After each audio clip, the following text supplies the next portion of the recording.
जय हिंद दोस्तों, कैसे हैं आप सभी। आशा करता हूं बहुत ही अच्छे होंगे। दोस्तों, स्टैटिक जीके ऐसा विषय है जहां से हर परीक्षा में प्रश्न पूछे जाते हैं और आज का यह सेट उन्हीं महत्वपूर्ण प्रश्नों से भरा हुआ है जो आपके एग्जाम में बहुत काम आने वाले हैं। तो वीडियो को पूरा जरूर देखना और अपना स्कोर कमेंट बॉक्स में बताना। चलिए शुरू करते हैं आज का शानदार सेशन। देखते हैं पहला क्वेश्चन क्या पूछा है। पहला क्वेश्चन जो पूछा है वह पूछा है भारतीय संविधान का अनुच्छेद 76 निम्नलिखित में से किससे संबंधित है। मेरे साथ आप लोग राइट आंसर कमेंट बॉक्स में लिखने की कोशिश करिए। इससे क्या होगा कि अगर कोई क्वेश्चन गलत होता है आपका तो वो आपको याद हो जाएगा। बताइए इसका राइट आंसर क्या हो जाएगा। पूछा है आपसे कि भारतीय संविधान का अनुच्छेद 76 निम्नलिखित में से किससे संबंधित है। बताइए राइट आंसर क्या हो जाएगा। राइट आंसर हो जाएगा ऑप्शन ए, भारत के महान्यायवादी से, अटॉर्नी जनरल से। ऑप्शन ए इस प्रश्न का राइट आंसर हो जाएगा। अनुच्छेद 76 भारत के महान्यायवादी यानी कि अटॉर्नी जनरल ऑफ इंडिया से संबंधित है या भारत सरकार का सर्वोच्च विधिक अधिकारी होता है। इसकी नियुक्ति राष्ट्रपति द्वारा की जाती है। बाकी विकल्पों की बात करें तो कैग जो है इसकी नियुक्ति इसके बारे में अनुच्छेद 148 में बताया गया है।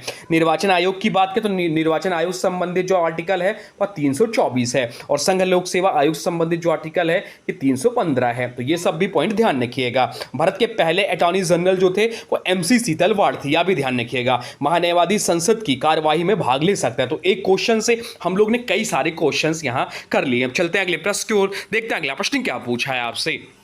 अगला प्रश्न जो पूछा है वह पूछा है कैडमियम प्रदूषण से मानव शरीर में कौन सा रोग होता है। आपसे पूछा है कि कैडमियम प्रदूषण से मानव शरीर में कौन सा रोग होता है। बताइए राइट आंसर क्या हो जाएगा। तो राइट आंसर जो हो जाएगा वो हो जाएगा option D, itai. Option D इस प्रश्न का राइट आंसर हो जाएगा। कैडमियम प्रदूषण से इटाई डिजीज होता है। यह रोग मुख्यतः हड्डियों एवं गुर्दों को प्रभावित करता है। यह जापान में सबसे पहले पाया गया था। बाकी विकल्पों की बात करें तो मिनीमाता में पारा प्रदूषण से होता है। ब्लैक फुट और आर्सेनिक प्रदूषण से संबंधित है।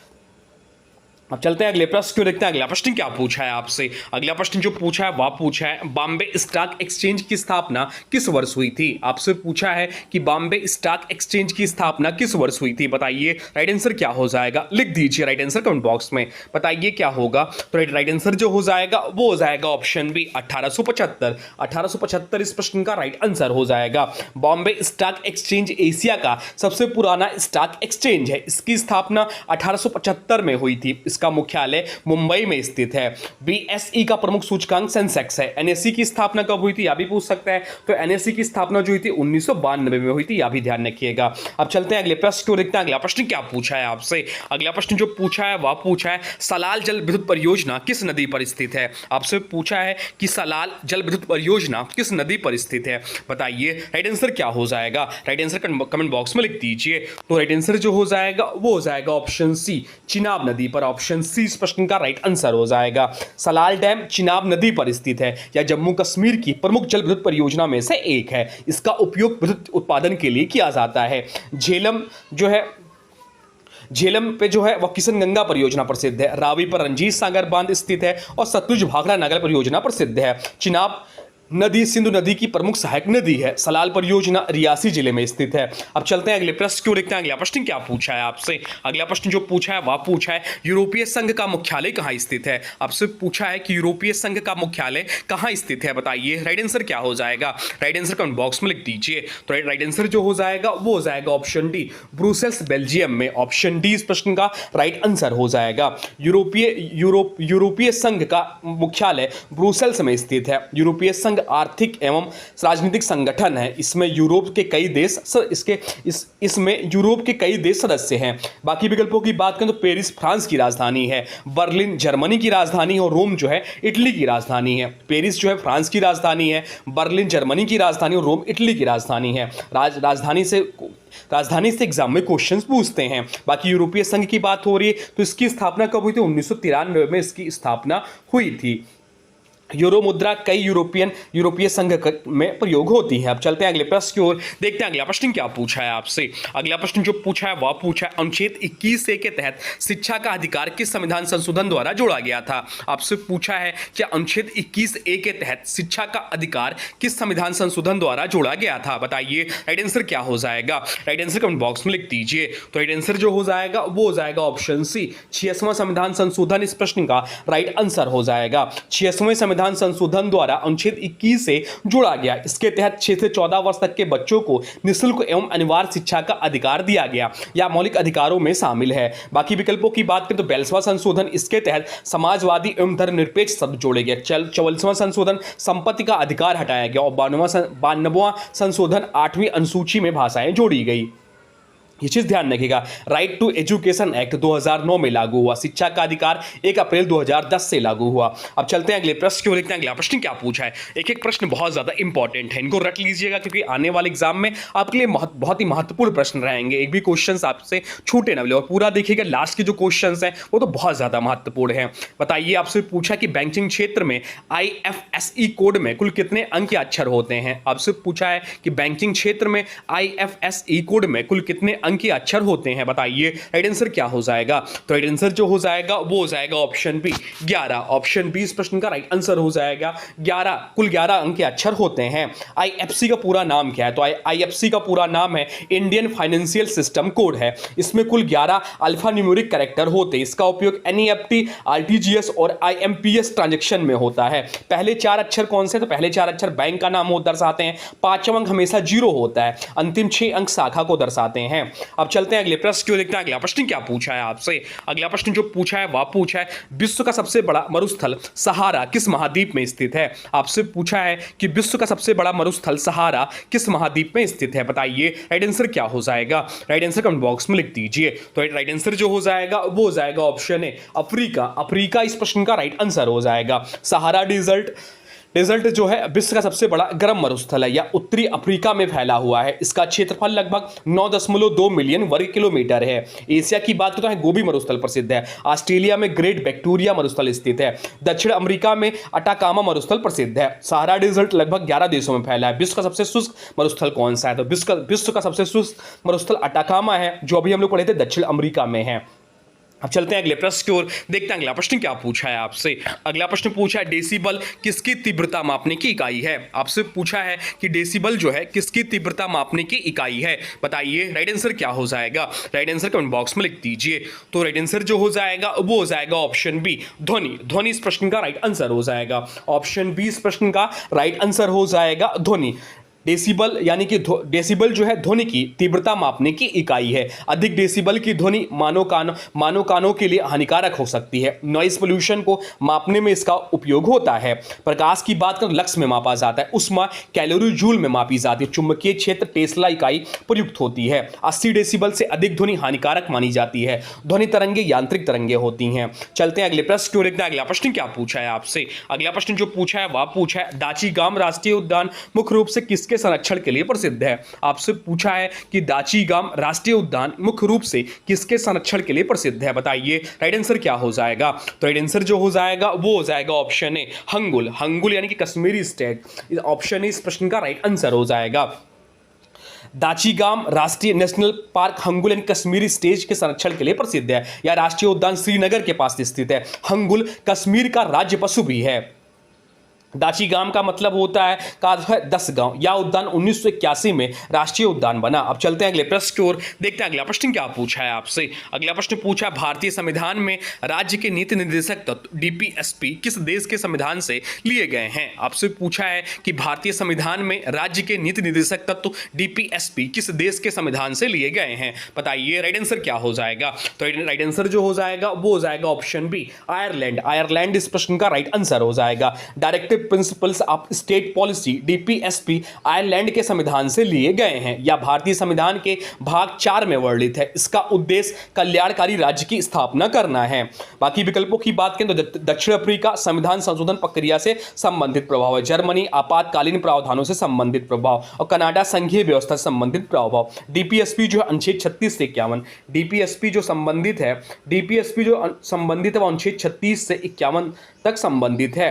वह न्यायालय में बाध्यकारी नहीं होते। अब चलते हैं अगले प्रश्न की ओर, देखते हैं अगला प्रश्न क्या पूछा है आपसे। अगला प्रश्न पूछा मालगुडी डेज प्रसिद्ध पुस्तक के लेखक कौन है। आपसे पूछा है कि मालगुडी डेज प्रसिद्ध पुस्तक के लेखक कौन है। बताइए राइट आंसर क्या हो जाएगा। तो राइट आंसर जो हो जाएगा वो हो जाएगा option A RK Narayan. RK Narayan इस प्रश्न का राइट आंसर हो जाएगा। ऑप्शन ए इस प्रश्न का राइट आंसर हो जाएगा। मालगुडी डेज के लेखक RK नारायण हैं। यह कहानियों का प्रसिद्ध संग्रह है। मालगुडी एक काल्पनिक नगर है।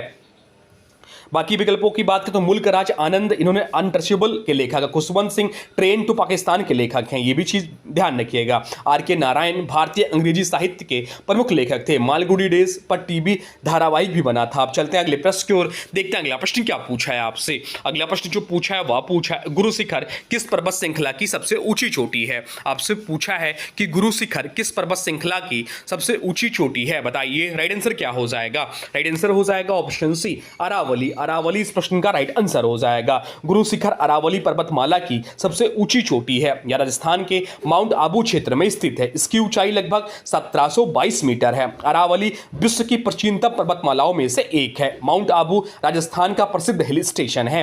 अब चलते हैं अगले प्रश्न की ओर, देखते हैं अगला प्रश्न क्या पूछा है आपसे। अगला प्रश्न जो पूछा है वह पूछा तमाशा किस राज्य की सबसे प्रसिद्ध लोक रंगमंच शैली है। आपसे पूछा कि तमाशा किस राज्य की सबसे प्रसिद्ध लोक रंगमंच शैली है, बताइए राइट आंसर क्या हो जाएगा। तो राइट आंसर जो हो जाएगा वो हो जाएगा ऑप्शन बी महाराष्ट्र। इस प्रश्न का राइट आंसर हो जाएगा। तमाशा महाराष्ट्र की प्रसिद्ध लोक नाट्य शैली है। इसमें संगीत, नृत्य और अभिनय का मिश्रण होता है। यह ग्रामीण क्षेत्रों में अत्यंत लोकप्रिय है। उत्तर प्रदेश में क्या है, तो उत्तर प्रदेश में नौटंकी प्रसिद्ध है। राजस्थान में घूमर एवं ख्याल प्रसिद्ध है। गुजरात में भवाई प्रसिद्ध लोक नाट्य शैली है। महाराष्ट्र का लोक नृत्य क्या है, तो लावड़ी है। तमाशा में महाराष्ट्र का लोक नृत्य जो एक और फेमस है वह लावड़ी है। तमाशा में ढोलकी का विशेष महत्व होता है। अब चलते हैं अगले प्रश्न की ओर, देखते हैं अगला प्रश्न क्या पूछा है आपसे। अगला प्रश्न पूछा पीलीभीत टाइगर रिजर्व भारत के किस राज्य में स्थित है। आपसे पूछा है कि पीलीभीत टाइगर रिजर्व भारत के किस राज्य में स्थित है, बताइए राइट आंसर क्या हो जाएगा। तो राइट आंसर जो हो जाएगा वो हो जाएगा ऑप्शन डी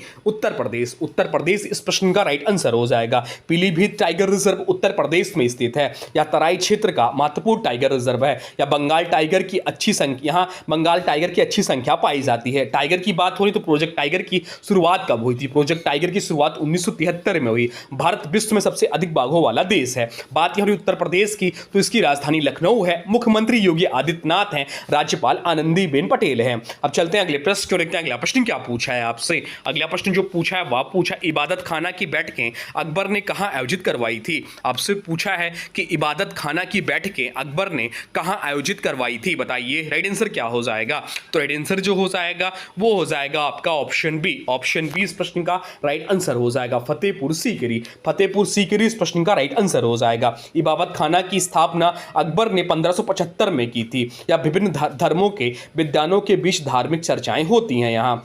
इसका उद्देश्य धार्मिक सहिष्णुता को बढ़ावा देना था। अकबर ने दीन ए इलाही की शुरुआत की थी। फतेहपुर सीकरी को यूनेस्को वर्ल्ड हेरिटेज साइट का दर्जा प्राप्त है। अब चलते हैं अगले प्रश्न की ओर, देखते हैं अगला प्रश्न क्या पूछा है आपसे। अगला प्रश्न पूछा है विटामिन B12 में कौन सी धातु मौजूद होती है। आपसे पूछा है कि विटामिन B12 में कौन सी धातु मौजूद होती है, बताइए राइट आंसर क्या हो जाएगा। राइट आंसर कमेंट बॉक्स में लिख दीजिए। तो राइट आंसर जो हो जाएगा वो हो जाएगा ऑप्शन सी कोबाल्ट। कोबाल्ट इस प्रश्न का राइट आंसर हो जाएगा। विटामिन B12 में कोबाल्ट धातु पाई जाती है। इसे कोबालामिन भी कहा जाता है। या लाल कणिकाओं यानी कि आरबीसी के निर्माण में सहायक होता है। लोहा जो हीमोग्लोबिन में पाया जाता है। मैग्नीशियम क्लोरोफिल में पाया जाता है। जस्ता एंजाइम क्रियाओं में सहायक तत्व है। ये विकल्प भी ध्यान रखिएगा। विटामिन B12 की कमी से एनीमिया हो सकता है। या जल में घुलनशील विटामिन है। अब चलते हैं अगले प्रश्न की ओर, देखते हैं अगला प्रश्न क्या पूछा है आपसे। अगला प्रश्न जो पूछा है वह पूछा है स्वराज्य मेरा जन्मसिद्ध अधिकार है और इसे मैं लेकर रहूंगा। यह नारा तिलक ने किस अधिवेशन में दिया था। आपसे पूछा है कि स्वराज्य मेरा जन्मसिद्ध अधिकार है और मैं इसे लेकर रहूंगा। यह नारा तिलक ने किस अधिवेशन में दिया था, बताइए राइट आंसर क्या हो जाएगा। राइट आंसर हो जाएगा ऑप्शन सी लखनऊ अधिवेशन 1916। मोस्ट इंपॉर्टेंट प्रश्न है। लखनऊ अधिवेशन 1916 में दिया था। यह प्रसिद्ध नारा बाल गंगाधर तिलक ने दिया था। तिलक को लोकमान्य के नाम से भी जाना जाता है। ये वह उग्रवादी आंदोलन के प्रमुख नेता थे। तिलक ने केसरी और मराठा समाचार पत्रों की पत्र शुरू किया था। यह भी ध्यान रखिएगा। अब चलते हैं अगले प्रश्न क्यों, देखते हैं अगला प्रश्न क्या पूछा है आपसे। अगला प्रश्न पूछा इंद्रावती और प्राणहिता किस नदी की महत्वपूर्ण सहायक नदियां हैं। आपसे पूछा है कि इंद्रावती और प्राणहिता किस नदी की महत्वपूर्ण सहायक नदियां हैं, बताइए राइट आंसर क्या हो जाएगा। राइट आंसर हो जाएगा ऑप्शन बी गोदावरी। इस प्रश्न का राइट आंसर हो जाएगा। इंद्रावती और प्राणहिता गोदावरी नदी की प्रमुख सहायक नदियां हैं। गोदावरी को दक्षिण गंगा भी कहा जाता है। यह भारत की दूसरी सबसे लंबी नदी है। गोदावरी का उद्गम त्र्यंबकेश्वर महाराष्ट्र से है। बंगाल की खाड़ी में गिरती है। अब चलते हैं अगले प्रश्न की, जो कि आज का अंतिम प्रश्न है। आपसे पूछा है कि अकबरनामा के तीसरे खंड को किस नाम से जाना जाता है। आपसे पूछा है कि अकबरनामा के तीसरे उत्तराखंड को किस नाम से जाना जाता है? बताइए राइट आंसर क्या हो जाएगा?